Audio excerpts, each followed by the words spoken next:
আসসালামু আলাইকুম। নতুন আরেকটি ভিডিওতে আপনাদের স্বাগতম জানাচ্ছি। বরাবরের মতো আমি মিজান আছি আপনাদের সাথে। আজকে আলোচনা করব আগামীর বাংলাদেশ আমরা কেমন চাই বা আগামীর কেমন বাংলাদেশ আমরা চাই, সে বিষয়টা নিয়ে আমি আপনাদের সাথে আজকে কথা বলবো। একজন সাধারণ নাগরিক হিসাবে, বাংলাদেশের সাধারণ মানুষ হিসাবে, সাধারণ মানুষ আকাঙ্ক্ষা হিসেবে আমি আপনাদের সামনে আজকে আলোচনা করব। আচ্ছা, একটা রাষ্ট্র পরিচালনা করার জন্য যে একটা গাইডলাইন থাকে, সেই গাইডলাইনটা হলো একটা সংবিধান। এখন আমার প্রশ্ন হলো, বাংলাদেশের মানুষ কতজন সংবিধান বোঝে?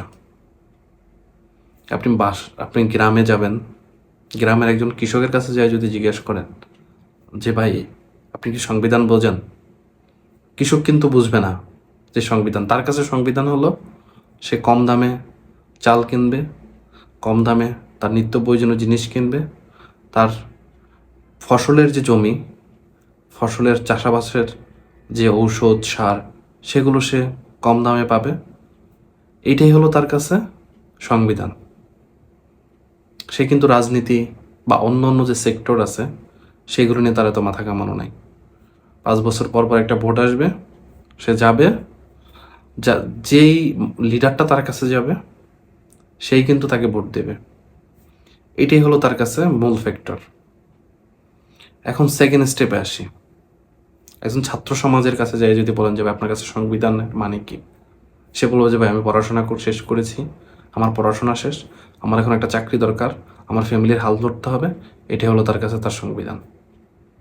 রাষ্ট্র কোন দিকে যাচ্ছে বা কি করতেছে সেটা তার কাছে ম্যাটার করে না। রাজনীতিবিদের কাছে যাই যদি জিজ্ঞেস করেন যে ভাই সংবিধান আপনার কাছে কি, সে বলবে যে আমি ক্ষমতায় যাব, আমার ক্ষমতায় যাওয়ার যে রাস্তা সেগুলো হলো যে আমার কাছে সংবিধান।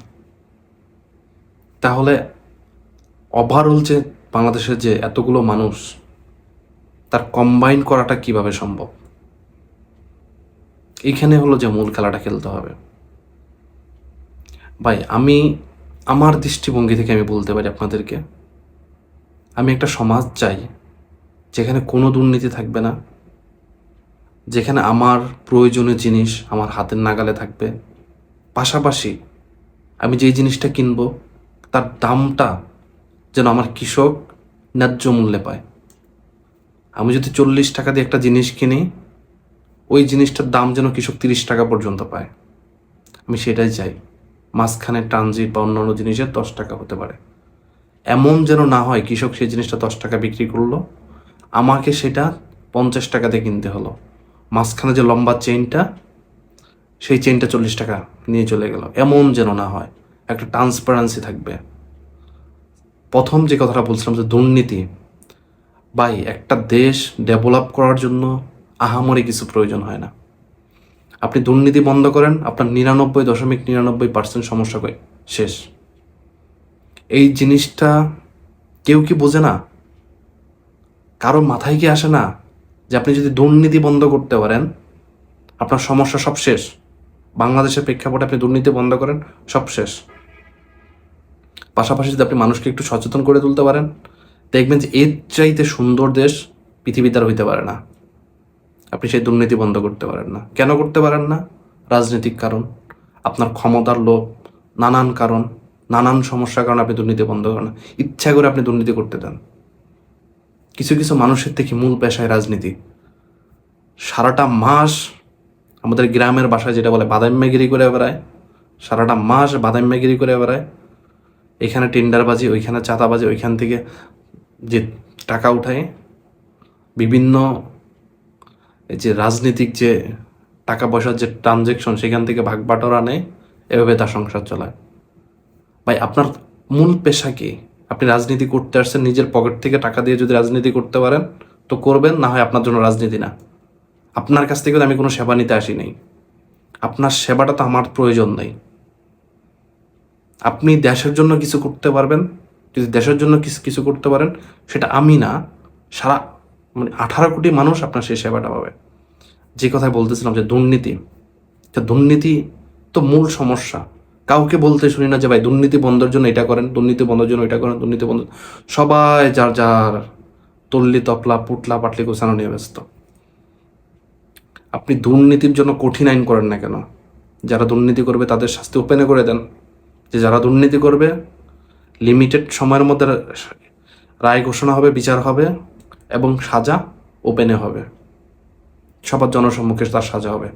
সে দুর্নীতিগ্রস্ত, তার সেটা যে আইডেন্টিটি একটা নাম্বার চালু করতে পারেন আপনি। একটা আমার যে একটা আইডেন্টিটি নাম্বার আছে, আপনি সেই নাম্বারের উপর আপনি একটা আমার পুরো একটা হিস্টোরি চালু করেন। আমি কি করলাম, কি করা বাকি, কি করছি, আমার কয়টা মামলা আছে, কি আছে না আছে, যে কেউ যাতে আমার সেই নাম্বারটা দিয়ে দেখতে পারে, আমার হিস্টোরি দেখতে পারে, আমার সমস্ত রিপোর্ট ওটার মধ্যে ঢোকান না কেন?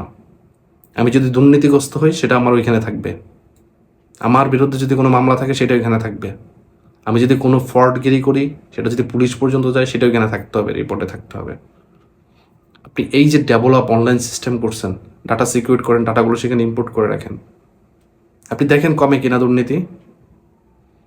কোনো কিছু নেই। মানে সবার মাথায় কোনো আইডিয়াই আসে না নাকি? আপনি এমন কোনো খাত নাই যেখানে দুর্নীতি, শিক্ষা, স্বাস্থ্য, পরিবহন, প্রত্যেকটা জায়গায় মানুষ হা করে আছে। 18 কোটি জনগণ তাদের কাছে, প্রত্যেকের কাছে জিম্মি হয়ে গেছে। কেউ সৎভাবে একটু বাঁচার চেষ্টা করতেছে না, বিভিন্ন স্বার্থ মহল ওকে ব্যবহার করতেছে, ওকে ব্যবহার করতেছে। তো যেটা বারবার বলতেছিলাম আমি, যে দুর্নীতি বন্ধ করার জন্য আপনার নতুন নতুন সিস্টেম ইনোভেট করতে হবে। এর মধ্যে আমি কয়েকটা সিস্টেমের আপনাদের ধারণা দিই। প্রথম কথা, এমন কঠোর আইন করতে হবে দুর্নীতির বিরুদ্ধে, যাতে কেউ যদি দুর্নীতিগ্রস্ত হয় তার শাস্তি যেন একটা এক্সাম্পল তৈরি হয়। বাংলাদেশের মাটিতে কেউ যদি দুর্নীতি করে, যদি অন্যায়ভাবে চাঁদাবাজি করে, টেন্ডারবাজি করে বা দুর্নীতি আশ্রয় প্রশ্রয়ে যায়, তার শাস্তি এমন হওয়া উচিত যেটার উদাহরণ তৈরি হয়। নতুন আইন করতে হবে, আইন না করলে হবে না, নতুন আইন না করলে হবে না। আপনি কঠিন আইন করবেন, মাঠে সেই আইনের প্রয়োগ করবেন, 100% ইমপ্লিমেন্ট করবেন, দেখবেন সব ফিনিশড। আইন ওই যে বইয়ের মধ্যে রাখার জন্য আইন করতে হয় না, আইনটা মাঠে প্রয়োগ করার জন্য হলো আইন। বাংলাদেশের 99% আইন হলো যে বইয়ের মধ্যে, আর গাদা আইন যারা পড়াশোনা করে তাদের খাওয়ানোর জন্য। আইনটা তো প্রয়োগ হয় না মাঠে কখন, আমি তো দেখি না। তা না হলে দুর্নীতিগ্রস্ত লোকজন যারা অন্যায় করে, অপরাধ করে, তারা বুক ফুলায় আর কীভাবে চলাফেরা করে।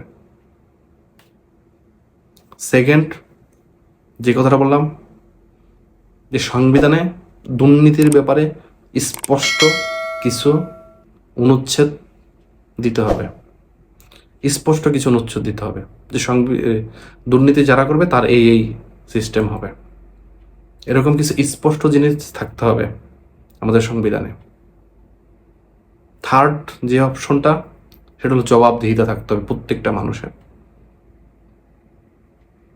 আমি সরকারকে আরও একটা জিনিস আমি ধারণা দিতে পারি, সেটা এমন একটা ইউনিট তৈরি করেন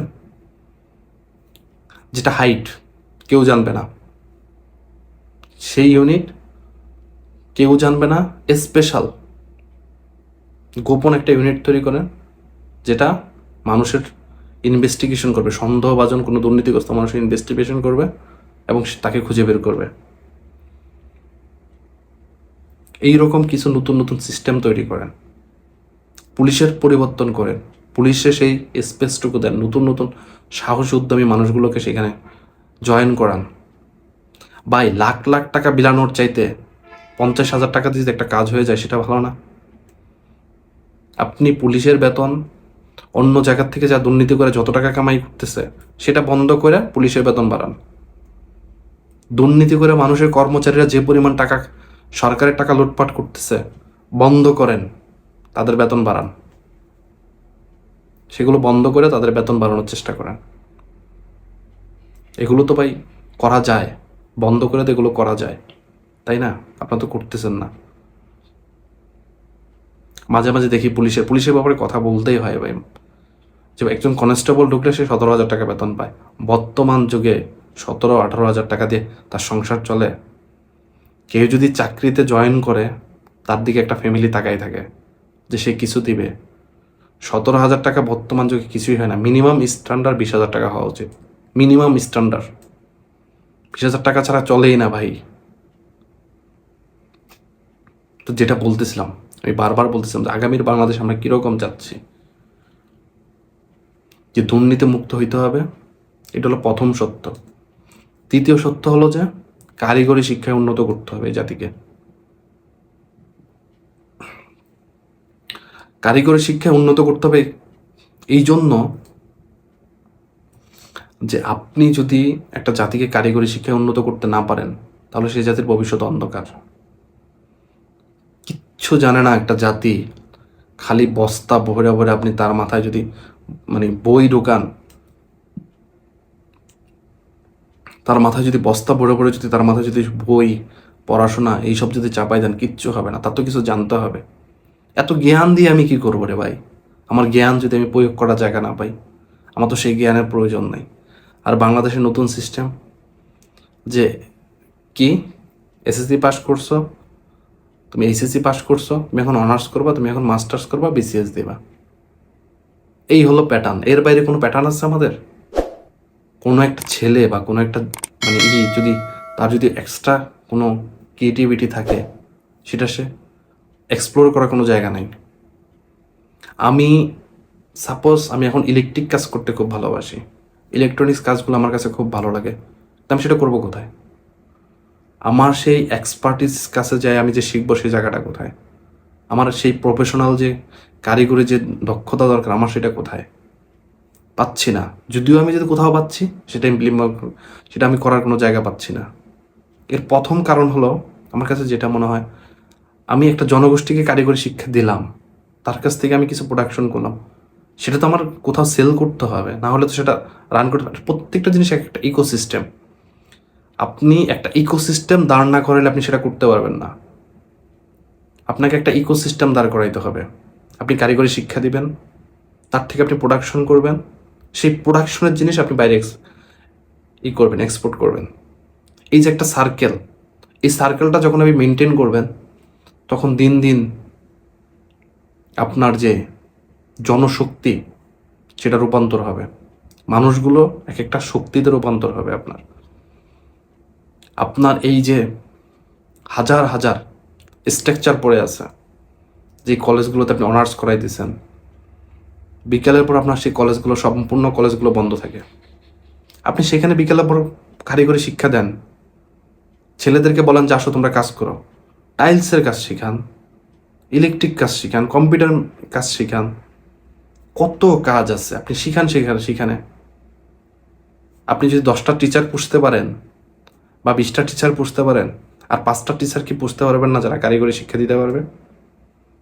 অবশ্যই পারবেন, কিন্তু আপনার সেই ইচ্ছাটা নাই। আপনার সেই ইকোসিস্টেমটা বিল্ড আপ করার কোনো ইচ্ছা নেই। কারণ আপনি তাদের উপর যদি এই সিস্টেমটা বিল্ড আপ করেন, আপনি তাদের উপর কাঁঠাল ভেঙে খেতে পারবেন না। এই হলো মূল বিষয়। কিন্তু আমি এই নতুন বাংলাদেশে আমি চাই যে আপনাকে দুর্নীতি মুক্ত করতে হবে। আর যে এই যে জনসমুদ্র আছে, যে নতুন যারা আসতেছে, তাদেরকে আপনি প্রপার এডুকেটেড করে তোলেন। আপনি আবার জনশক্তিকে, আপনি আবার মেধাকে এক্সপোর্ট করার চিন্তা ভাবনা করেন, যে এই মেধাগুলো আমি কাজে লাগাই। বাংলাদেশের মানুষ এক একটা ম্যাগনেট ভাই, এক একটা ম্যাগনেট বাংলাদেশের মানুষ।